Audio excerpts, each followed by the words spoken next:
Yo tout le monde, c'est Altab, bienvenue à cette toute première vidéo. Alors dans cette première vidéo, je vais vous présenter le jeu que j'ai créé, basé sur la romance entre Inoxtag et la sirène. Tout d'abord, moi je suis un très grand consommateur de YouTube, et donc comme tout grand consommateur de YouTube, normalement cette année, vous n'avez pas pu passer à côté d'Inoxtag.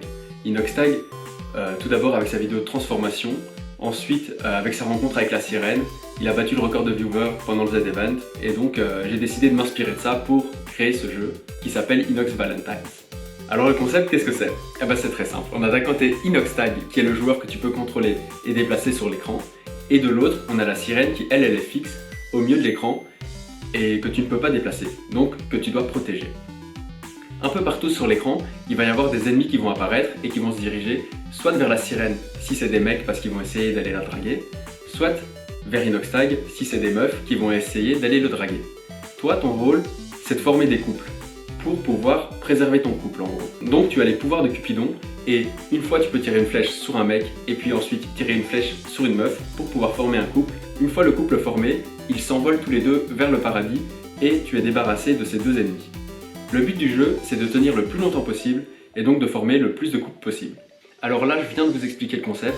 Je sais que vous êtes méga chaud à aller tester le jeu directement et quitter la vidéo, mais avant ça, je sais que vous allez quand même le faire, mettez votre petit like et si vous kiffez le jeu, faites un petit screenshot, publiez sur Twitter et identifiez Inoxtag parce que ça me ferait vraiment super plaisir que Inoxtag tombe dessus et puisse jouer au jeu et me dire ce qu'il en pense. Merci d'avance. Alors une fois que j'ai défini un concept clair, net et précis, je peux commencer l'implémentation.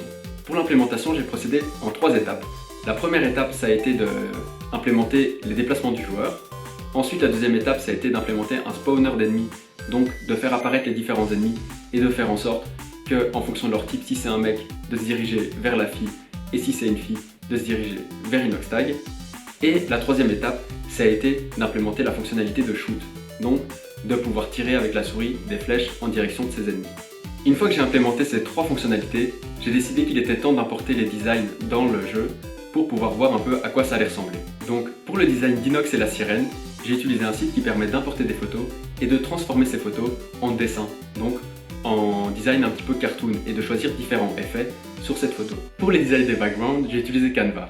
C'est un site qui permet de faire des designs assez simples et vraiment sans se prendre la tête parce que je suis pas du tout un bon designer, donc c'est la bonne solution pour moi. Et le premier design que j'obtiens pour le background, c'est ça. Alors moi, je vous jure, avec ce design-là, j'étais vraiment refait quoi. C'est-à-dire, je rentre chez moi, je le montre à ma copine et je lui dis vas-y, je suis super fier de ce que j'ai fait, qu'est-ce que t'en penses? Elle me dit que c'est vraiment de la daube. Là, moi j'étais vraiment, je comprenais pas, tu vois, je l'ai vraiment pas cru, je l'ai pas pris au sérieux. Et je lui ai dit, vas-y non, tu te trompes, c'est vraiment bien ce que j'ai fait, essaye de faire mieux.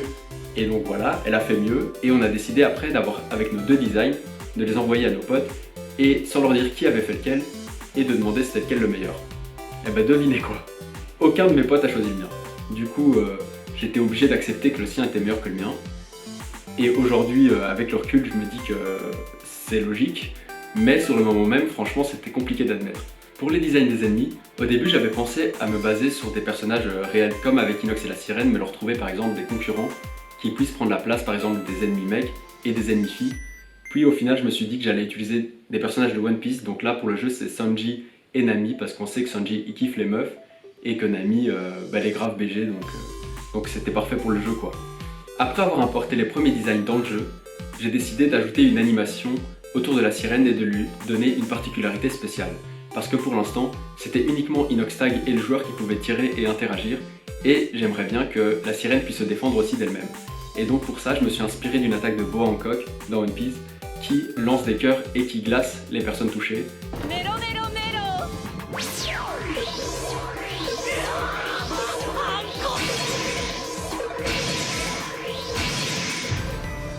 En gros, dans le jeu, c'est pareil. La sirène, elle lance des cœurs autour d'elle, tous les X temps, et les ennemis qui sont touchés sont figés pendant une durée indéterminée. Alors quand on crée un jeu, il y a des parties qui sont vraiment très motivantes, comme par exemple ajouter des nouvelles fonctionnalités, les ennemis, les déplacements, etc. Mais il y a des parties qui sont un petit peu moins motivantes, comme par exemple, en tout cas pour moi, ajouter des sons et créer les différents écrans de menus, de tutoriels, etc. pour que le joueur puisse bien comprendre le jeu. Et donc à un moment il faut s'y coller, donc après avoir ajouté cette animation de la sirène qui m'avait vraiment fait du plaisir à faire, et ben il fallait que je trouve des sons et que je design les différents écrans. Pour les sons, j'ai été chercher différents sons de la vidéo The Best Date Ever d'Inox. Et au début j'en avais choisi vraiment beaucoup et je voulais en mettre beaucoup dans le jeu. Puis je me suis dit que ça allait être un petit peu excessif, que ça allait être fatigant pour le joueur, et donc au final j'ai été un peu plus sobre et il n'y a que 2-3 sons et je vous laisserai les découvrir dans le jeu. Pour finir, merci d'avoir regardé la vidéo jusqu'au bout, ça me fait super plaisir. Lâchez votre meilleur like, dites-moi dans les commentaires ce que vous avez pensé de la vidéo et du jeu. Je vous encourage vraiment à aller voir le jeu et aller l'essayer et me dire ce que vous en pensez. Si vous kiffez, faites un screenshot et mettez sur Twitter pour qu'Inox tombe dessus, ce serait vraiment top. Bonne Saint-Valentin à tous, à plus.